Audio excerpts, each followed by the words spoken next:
Hi everyone, welcome back to Dave's Whisky Reviews. The last two reviews have been quite good in that they've raised a few questions about whether I'm full of crap and actually know what I'm talking about. And with that, we have sample number 3 from my friend who's sent me a couple of samples blind. I have no idea what they are, to taste them and review them here. So this is mystery review number 11, I believe. And here we go with this one. We'll have a look and see what we think of this. The last two, I don't seem to be on form today. It does seem like some days you're better at tasting than others, perhaps. So it's kind of interesting to see that. This one looks like a bit of a darker colour than the last two have been. Again, maybe? No, probably about the same as the last one actually, which was sort of gold to dark gold. I would say it's the same here. So have a look at the viscosity on this one as well. Which hasn't really told us too much about the last ones. But if this one's different, it might tell us something about this one. Which it looks like it is. It looks like it's a bit of a higher viscosity than the last two have been. Yeah, I would say that's quite a high viscosity, especially compared to the last two. Very slow moving legs. Ah, we're in more familiar territory here. Okay, so this is a peated whiskey. Thank God for that. Thank God. Thank you, my friend, for sending me something identifiable. Really nicely smoky. And yeah, it's this sort of almost Ardbeggian citrus peat combo. It's quite heavily peated, I would say. But you've got that lovely lime citrus with it as well. Really very, very nice nose. Really nicely balanced. It's sort of oily, oiliness is lovely to it. It's almost textured. And you can really picture the lime, you know, as you're squeezing the lime, the juice coming out, the aroma coming out of that. Mixed in with this sort of smokiness coming through.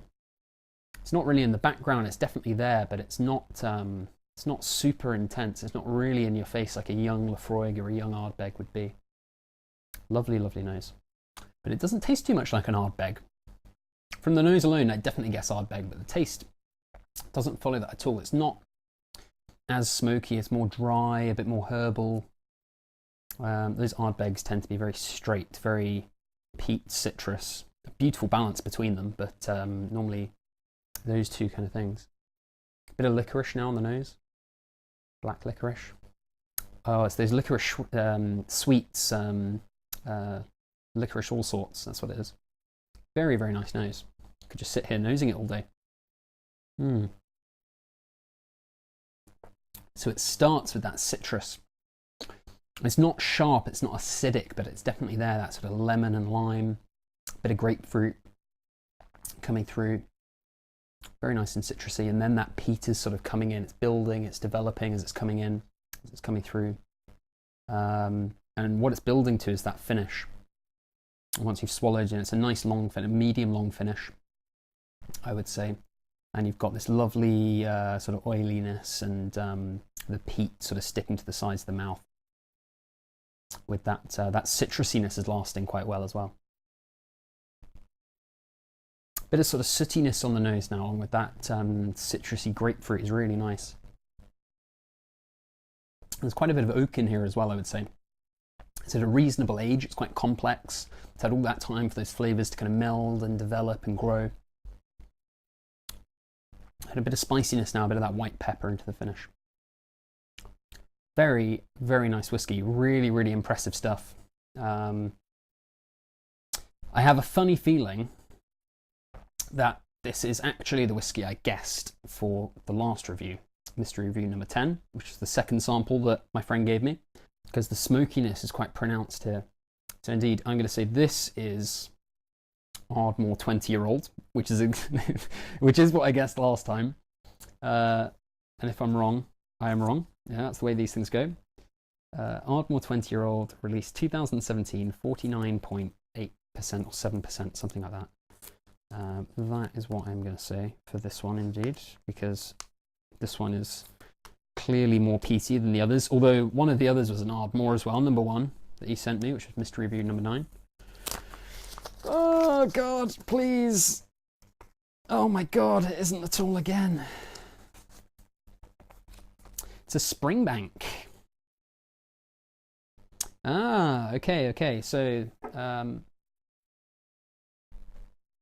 this is a private single cask of Springbank from a first fill sherry hogshead, filled back in 21st of April 2000 in the millennium, and this is now at 47.2%, and this sample was taken in November 2017.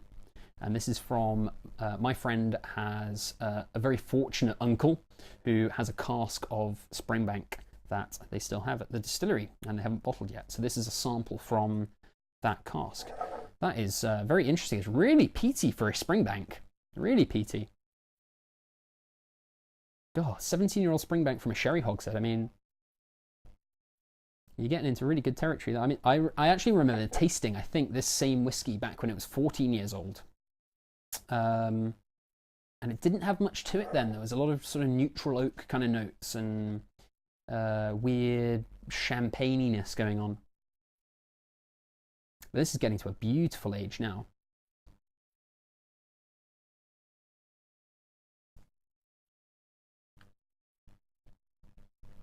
I should have known it wasn't Ardmore, because actually this is much better. Much better than the Ardmore 20-year-old. This is, yeah, I mean, this is getting to the, right to the apex, I think, of its maturation. I mean, maybe it will go for a lot longer, I don't know, but if it were my cask, I'd think about having that bottled now, because that is very, very, very good stuff. You don't get too much of the sherry, actually, despite it being a first fill sherry hogshead. You don't get a lot of the sherry. I'm very happy. I'm really happy to be wrong on this one. This one's lovely stuff. You don't normally find Springbank that citrusy or that heavily peated. They do long row, which is meant to be more, the malt itself is more peated, and it's double distilled, whereas Springbank is 2.5 times, and normally doesn't come across like this, but which again is why I wouldn't have really guessed it. But it's got that citrusiness, which is what was leading me towards Ardmore. Lovely, lovely whiskey.